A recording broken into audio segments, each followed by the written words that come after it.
به قسمت دوم ویدئوی سفر گروهی ارزان به گرجستان خوش آمدید. همراه من باشید تا به شما بگم چگونه سفری ارزان رو به گرجستان همراه ما تجربه کنید.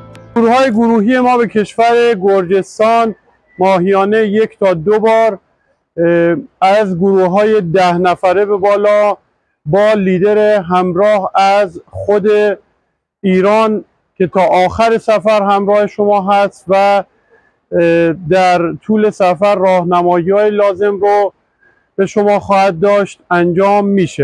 نکته مهم این که شما برای سفر به گرجستان برای تمام رده‌های سنی نیاز به پاسپورت یا همون گذرنامه با 6 ماه اعتبار خواهید داشت.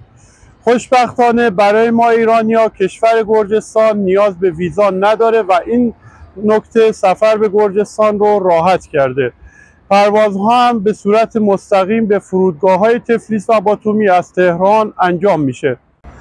تورهای تک تفلیس 3 یا 4 شب، تورهای تک باتومی هم همینطور و تورهای ترکیبی تفلیس و باتومی معمولا 3 شب تفلیس و 3 شب باتومی هستش. این ویدیو رو لایک کنید و قسمت بعدی رو در پیج من ببینید.